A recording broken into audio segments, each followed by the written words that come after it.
요한복음 강의의 78번째 시간 십자가에서 흘리신 물과 피라는 제목으로 하나님 말씀 증거하도록 하겠습니다. 우리가 지난 시간 살펴본 것처럼 예수님께서 드디어 십자가에서 운명하셨죠. 그리고 마지막 돌아가시면서 다 이루었다. 다 이루었다. 그렇게 이제 말씀을 하셨습니다. 구약 성경에 있는 그 모든 하나님의 예언들이 십자가를 통하여 다 이루어졌다. 그리고 그 원화의 뜻을 보면 다 지불되었다. 이런 의미도 있거든요. 그래서 인류의 죄값을 내가 십자가에서 다 치루었다. 이런 또 의미도 될 것입니다. 그렇게 이제 운명하시고 나서 있었던 그 일에 대해서 오늘 기록을 하고 있는데 다 살펴보진 않고 우리가 37절까지만 함께 보도록 하겠습니다. 우리가 손에 들고 있는 이 성경은 하나님의 말씀입니다. 하나님께서 우리 가운데 말씀하고자 하는 것을 하나님의 백성들이 성령의 임재 속에서 이렇게 기록하게 되거든요. 그게 이제 성경입니다. 66권으로 묶여져 있죠. 약 40명의 기자들이 4,000년 동안의 역사 속에서 이 성경을 이제 기록한 것입니다. 이 성경을 통해서 하나님께서 우리 가운데 정말로 말씀하고자 하시는 것이 무엇인가? 라고 누군가 물어본다면 그것은 예수 그리스도의 십자가 사건입니다. 우리가 이것을 잊으시면 안 됩니다. 왜냐하면 하나님 말씀이 마치 우리가 힘들고 어려울 때 딱 펴가지고 나에게 힘이 되고 위로가 되네. 또는 어떤 결정을 할 때 딱 펴가지고 나에게 무슨 말씀을 하시지? 그러한 책이 아니라는 것입니다. 성경은 그런 책이 아니에요. 하나님께서 우리 가운데 정말로 말씀하고 싶어 하셨던 것이 있습니다. 그게 뭐냐면 예수 그리스도의 십자가입니다. 이것이 성경의 중심입니다. 그래서 구약에 있는 모든 내용은 이 십자가 사건을 향해 있는 것입니다. 창세기 1장부터 시작하여서. 그리고 신약 성경의 모든 것은 십자가 사건으로부터 시작되고 있는 것입니다. 그래서 이 성경 전체를 어떠한 내용인가 라고 말하면 하이델베르그 요리문답이 아주 잘 말해주고 있는데 첫 번째로는 하나님께서 이 성경을 통하여 너희 인간의 죄의 비참함이 얼마나 큰가에 대해서 기록하여 남겨놓았습니다. 우리 죄인들의 그 삶이 얼마나 비참하고 소망이 없는가. 두 번째로는 그러한 죄의 비참함으로부터 너희들이 어떻게 구원을 받을 수 있는가.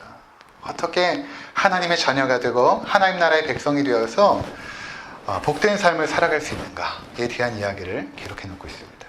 그리고 세 번째로는 그렇게 하나님의 자녀가 되어서 우리를 구원하신 그 하나님 앞에 너희가 어떠한 감사를 드리며 살아야 되는가. 이 세 가지의 내용이 바로 성경 전체에서 증거하고 있는 것입니다. 그 중에서도 가장 핵심적인 내용이 너희가 어떻게 구원을 받게 되었는가. 그 죄의 비참함으로부터 어떻게 구원을 받게 되었는가. 그것은 바로 하나님이 준비하신 그 구원의 길, 예수 그리스도의 십자가라고 말씀하고 있다는 것입니다. 자, 그래서 우리가 지난 시간에 살펴본 것처럼 아브라함이 이삭을 번제로 드리는 사건, 우리가 그동안 알고 있었던 거로는 하나님께서 아브라함의 믿음을 시험하셨다. 그리고 그 시험에 합격하였다. 우리도 그러한 믿음의 사람이 되자.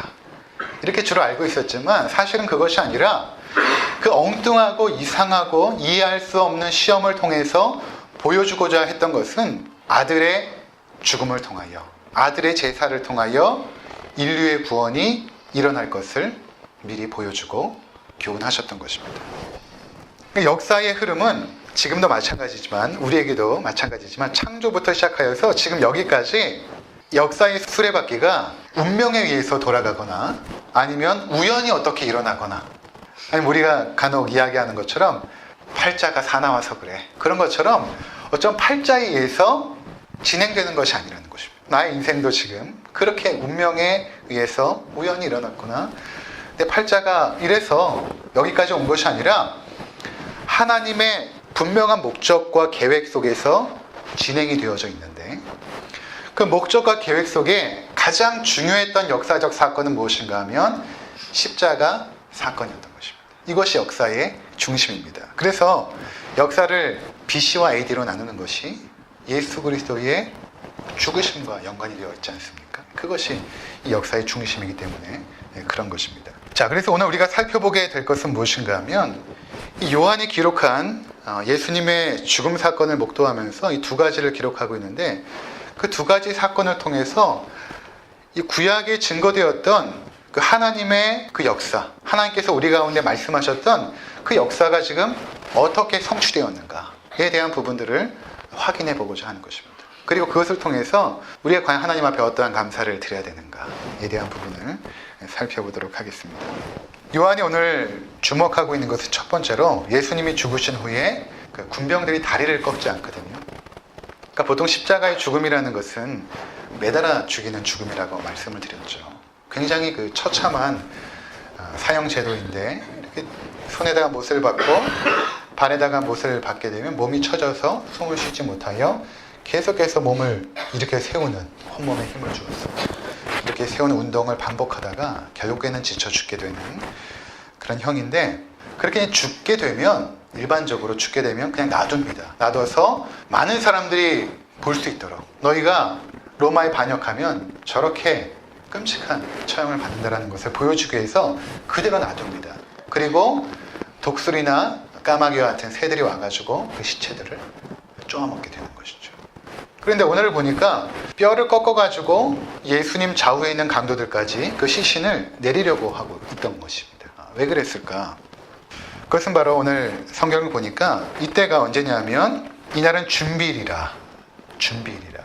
어떤 준비일인가 하면 안식일 준비일이었던 것입니다. 그러니까 6월절 안식이 금요일 저녁 해가 질 때부터 시작이 돼요. 그리고 토요일 날 해가 질 때까지. 그때까지가 유대인들의 안식일입니다.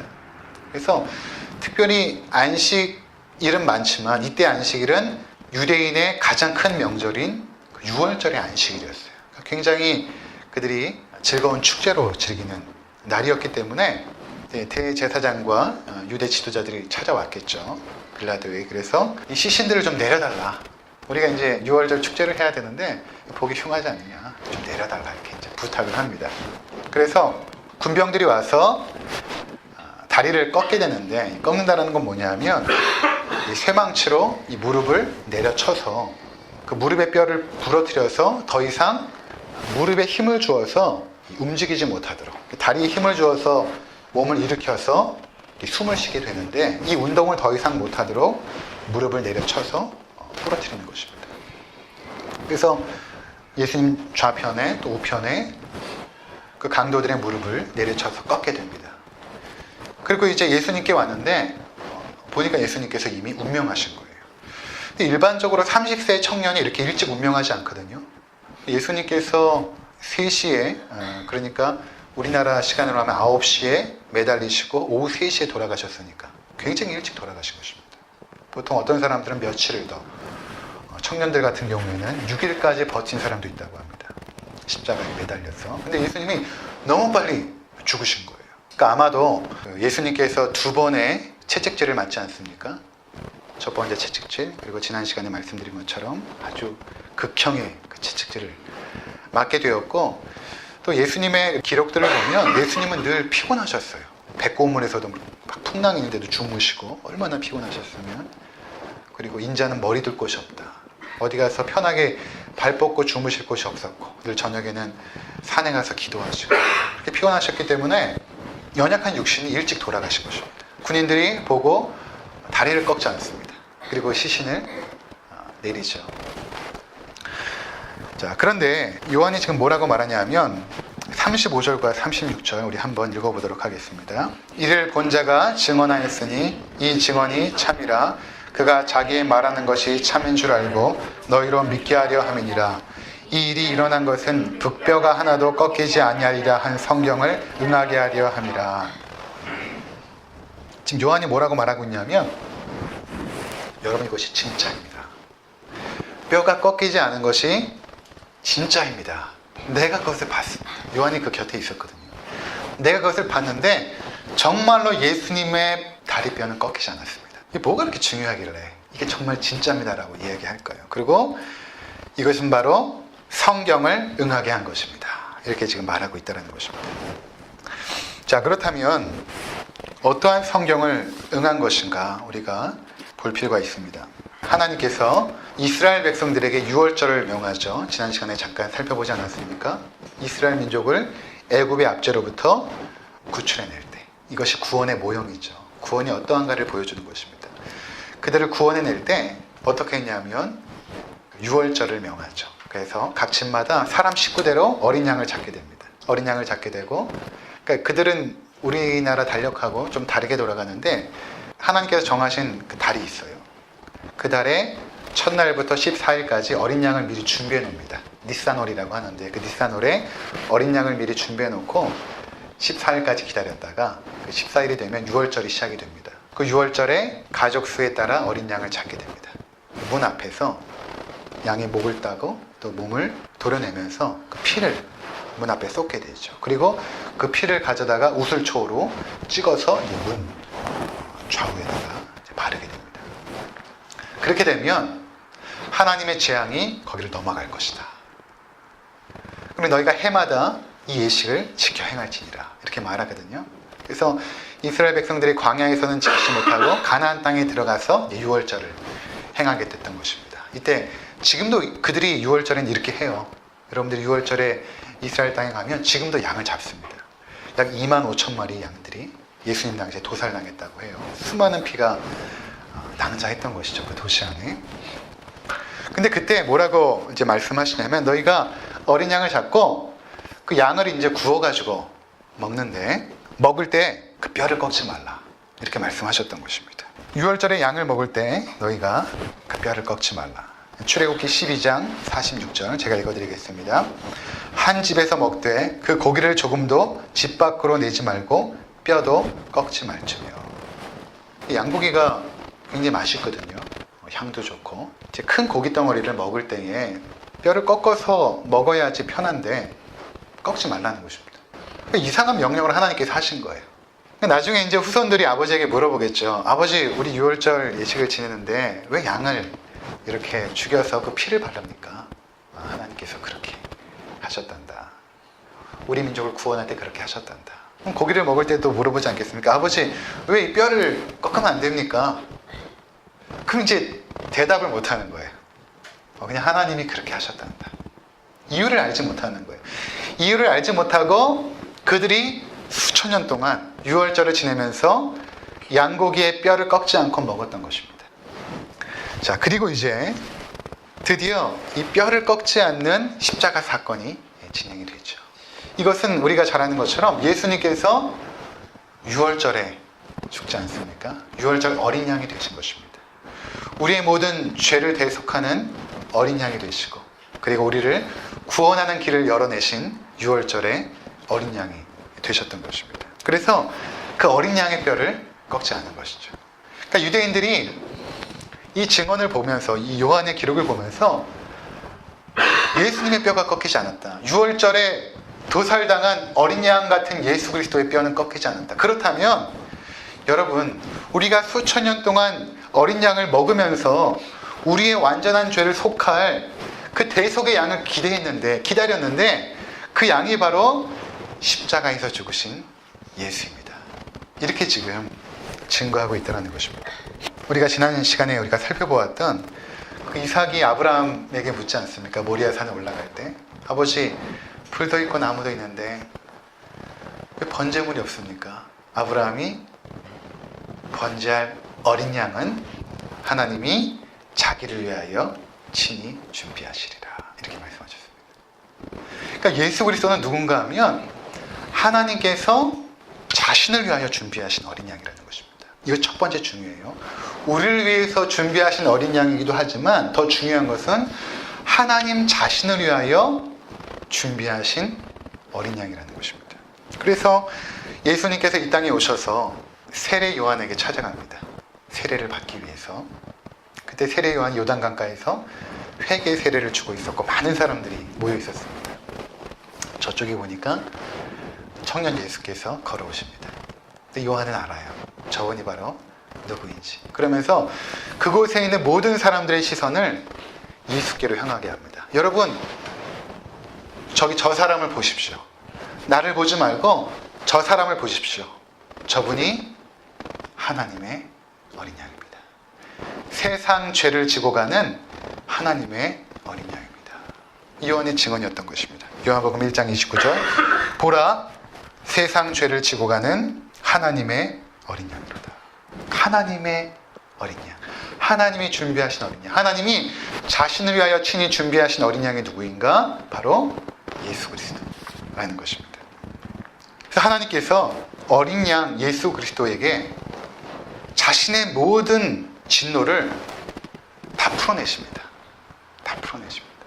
이것을 그 당시에 로마 사람들이 어떠한 단어를 썼냐면 화목제물이라는 단어를 썼거든요. 이게 이제 이방인들이 제사할 때 쓰던 용어였어요. 기독교적인 용어가 원래 아니었어요. 화목제물이라는 것은. 그러니까 이방인들이 우리나라도 그런 거 있잖아요. 뭔가 집안에 우환이 있고 뭐 사고가 생기고 뭐 잘 안 되고 건강에 문제가 생기고 사업이 안 되면 신이 노하셨나 보다. 우리가 신을 달래기 위해서 뭐 제물을 좀 드려야겠다. 그리고 구슬하기도 하고 그러잖아요. 이방 종교 문화에 그게 있었어요. 그래서 그 진노하고 있는 신을 달래기 위해서 드려지는 제물이 무엇인가? 화목 제물이었습니다. 그 신의 노여움을 달래고 신과 화목하기 위하여 드리는 제물. 근데 바울이 로마서에 보면 예수가 바로 우리를 위한 화목 제물이 되었다. 이렇게 말하고 있는 것입니다. 하나님의 진노를 달래기 위해서 하나님께서 친히 제물을 준비하십니다. 하나님이 친히 제물을 준비하세요. 그 하나님이 준비한 제물은 바로 그의 독생자 아들 예수 그리스도였던 것입니다. 그리고 그에게 십자가에서 인류의 죄에 대한 그 모든 진노와 저주를 다 풀어내십니다. 다 풀어내세요. 하나님께서 철저하게 버리시고 죽이심으로. 그래서 예수님께서 십자가에서 외치셨던 것이 무엇인가 하면 엘리 엘리 라마 사박다니, 하나님 하나님 어찌하여 나를 버리셨나이까. 예수님께서 절규했던 것입니다. 그렇게 철저하게 예수님은 버림받고 죽으신 것입니다. 왜 그렇게 죽으셨는가? 바로 우리의 죄를 대속하기 위한 제물이 되시기 위해서 하나님이 그렇게 준비하셨고 예수님께서 십자가에서 그 구원을 이루신 것입니다. 시편 34편 20절에 보면 이렇게 말합니다. 그의 모든 뼈를 보호하시며 그 중에서도 하나도 꺾이지 아니하도다. 하나님이 준비한 어린 양이 되셨기 때문에 그 보배로운 어린 양의 뼈를 하나도 내가 꺾지 않을 것이다. 그 예언이 십자가에서 이루어졌던 것입니다. 그러니까 요한이 그걸 보면서 여러분 정말입니다. 여러분 내가 봤습니다. 이것이 사실입니다. 이것은 바로 성경을 응하게 한 사건입니다. 라고 우리 가운데 말씀하고 있다는 것입니다. 두 번째로 요한이 주목하는 게 있어요. 그것은 무엇인가 하면 이제 군인들이 예수의 죽음을 확인하기 위해서 왔더니 이미 죽은 것입니다. 그래서 그 죽음을 확실하게 하기 위해서 창으로 예수님의 옆구리를 찌르게 되죠. 그랬더니 예수님의 옆구리에서 피와 물이 나오게 됩니다. 근데 요한이 왜 이것을 주목하고 기록했을까? 왜 그 옆구리에서 피와 물이 나온 것이 뭐가 그렇게 중요한 사건이기에 기록했을까라는 것입니다. 이것은 구약 성경에서 말하고 있는 그 피와 물의 상징성 때문에 그렇습니다. 결론적으로 말씀드리면 피라는 것은 죄를 속하는 의미가 있고 물이라는 것은 정결케 하고 생명을 준다는 의미가 있습니다. 구약 성경에서 그래요. 그래서 이러한 상징적인 의미가 바로 예수 그리스도의 십자가에서 이루어졌다는 것을 우리 가운데 가르쳐주고 싶었던 것입니다. 먼저 피라는 것은 구약에서 죄의 대가로 드려진 제물의 피를 상징합니다. 레위기 4장 27절에서 31절에 보면 만일 평민 중에 한 사람이 여호와의 계명 중에 하나라도 부지 중에 범하여 허물이 있습니다. 죄를 진 거죠. 하나님 앞에서. 그러면 짐승을 제사장에게 가져옵니다. 흠 없는 아주 깨끗하고 흠이 없는 암염소를 한 마리 데리고 옵니다. 그러면 제사장이 그 속죄 제물의 머리에다가 안수를 합니다. 그러면은 그 제물에 안수를 할 때에 그 자리에 누가 있냐면 죄를 범한, 하나님의 율법을 범한 그 사람이 그 자리에 있겠죠. 그리고 이 염소에게 안수하여 기도하면서 이 사람의 모든 죄를 이 제물에게 전가시킵니다. 하나님, 이 사람이 이러이러한 율법을 범하여 죄를 범했는데 이 죄를 이 짐승에게 전가시킵니다. 그리고 나서 제사장이 어떻게 했냐면 그 번제물을 잡습니다. 칼로 도려내고 잡습니다. 그래서 거기서 흐른 그 피를 제단 네 뿔에다가 찍어 바르고 기름은 제단에다가 불살라서 태우게 됩니다. 성경에 보니까 이렇게 말합니다. 여호와께 향기롭게 할지니, 제단에서 그 제물을 살라 향기롭게 할지니 제사장이 그를 위하여 속죄한즉 그가 사함을 받으리라. 그 피를 흘리고 제단에 바르고 고기를 태워드림으로 이 사람의 죄가 짐승에게 전가되어 이 사람의 죄는 사함을 받게 되었던 것입니다. 이것은 정말로 이 사람의 죄가 사함을 받는 게 아니에요. 이것은 하나의 모형으로서, 하나의 예표로서 그들이 계속해서 이러한 의식을 거행했던 것입니다. 왜냐하면 이렇게 죄 사함을 받고 나서도 또 돌아가면서 또 죄를 짓거든요. 반복적으로 죄를 짓지 않습니까? 이러한 제사를 통해서는 우리의 죄가 영원히 사해질 수 없다는 것을 보여준 것입니다. 그런데 십자가에서 예수 그리스도께서 제물이 되어서 흘리신 피라는 것은 하나님의 아들의 제사였기 때문에 우리의 죄를 완전히 단번에 영원히 속하는 능력이 있는 것입니다. 예수 그리스도의 보혈이. 그래서 우리가 이 성찬의 이 잔을 마실 때에 무엇을 고백하냐면 예수 그리스도께서 2000년 전에 흘리신 그 보혈이 나의 모든 죄를 영단번에 해결했습니다. 그렇게 고백하는 것이거든요. 이것을 먹음으로. 이것을 지금 우리 가운데 보여주고 있는 것입니다. 예수 그리스도의 십자가에서 흘리신 그 보혈이 우리의 죄를 속하는 속죄의 피였다라는 것을 우리 가운데 말씀하고 있다는 것입니다. 우리가 이 부분은 그래도 어느 정도 알죠. 6월절 어린 양에 대한 설명도 했기 때문에 어느 정도 압니다. 그런데 두 번째는 뭐냐면 물이 나왔다는 것입니다. 의학자들은 폐를 감싸고 있는 또는 심장을 감싸고 있는 쪽에서 아마 물이 한 2리터 정도 쏟아져 내렸을 것이다. 물층과 피층이 나뉘면서 아마 그렇게 따로 쏟아져 내렸을 것이다. 이렇게 분석을 합니다. 그러니까 요한이 그걸 본 거예요. 그 옆구리에서 물이 나왔습니다. 다른 복음서에서는 이 기록이 없어요. 그냥 피가 나오더라 이렇게 했는데 요한은 물과 피가 나오더라. 왜 물이 나온 것이 그토록 중요했을까? 그것은 구약 성경을 잘 읽었던 사람들, 구약에서 하나님 말씀을 잘 읽었던 사람들은 그들의 머리 가운데 잊혀지지 않는 말씀들이 몇 가지가 있어요. 첫 번째가 뭐냐면 우리 한번 찾아보겠습니다. 스가랴 13장 1절입니다. 그날에 죄와 더러움을 씻는 셈이 다윗의 족속과 예루살렘 주민을 위하여 열리리라. 지금 스가랴 선지자가 하나님의 말씀을 받고 기록하고 있는데 어떤 날에 대해서 지금 주목하고 있어요. 그날 하나님께서 어떤 날을 작정하셨다. 근데 그날에 어떤 일이 일어나냐면 하나님의 백성, 다윗의 족속과 예루살렘 주민이라는 것은 하나님의 백성이거든요. 하나님의 백성의 그 죄와 더러움을 씻는 그 샘물이 열리게 될 것이다. 이렇게 기록했던 것입니다. 그리고 14장 7절과 8절을 보시기 바랍니다. 여호와께서 아시는 한날이 있으리니 낮도 아니요 밤도 아니라 어두워 갈 때에 빛이 있으리로다. 그날의 생수가 예루살렘에서 솟아나서 절반은 동해로 절반은 서해로 흐를 것이라. 여름에도 겨울에도 그러하리라. 그렇죠? 여호와께서 아시는 그날, 그 작정한 그날에 생수가 어디에서 솟아난다고요? 예루살렘에서. 생수가 솟아나서 동해로 서해로 흘러갈 것이다. 우리의 죄와 더러움을 씻는 그 생수가 예루살렘에서 열리게 될 것이다. 그리고 에스겔서 47장에 보면 성령께서 이 에스겔 선지자를 예루살렘 성전으로 인도하거든요. 근데 성전에 이렇게 가서 보니까 어디서부터 물줄기가 막 흘러나오는 거예요. 시간이 없기 때문에 찾지는 않겠는데 에스겔서 47장 3절에서 5절에 보니까 물줄기가 흘러나와서 에스겔이 어딘가 궁금해서 찾아갑니다. 동쪽 문으로 돌아서 또 북문으로 돌아서 찾아가니까 거기에서 성령께서 자를 가지고 천척을 측량합니다. 천척을 딱 측량하고 또 두 번째 천척을 측량하고 세 번째 천척을 측량하고 또 천척을 4번 측량하죠. 근데 한 번 측량할 때마다 그 물이 처음에는 발목까지 찼다가 두 번째 측량하니까 그 다음에는 허리까지 찼다가 세 번째 측량하니까 어깨까지 올랐다가 네 번째 측량하니까 헤엄칠 만한 강이 된 거예요. 강수 같은 그 샘물이 막 흘러내리는 것입니다. 그 물줄기가. 그러더니 그 물줄기가 막 흘러가는데 그 흘러간 물줄기를 만나는 것들마다 생명이 살아나는 거예요. 예루살렘 땅은 비가 잘 내리지 않는 땅이에요. 근데 흙은 굉장히 좋은 흙입니다. 그래서 그 흙에다 물이 접촉이 되면 그 식물들이 굉장히 튼튼하게 잘 자라거든요.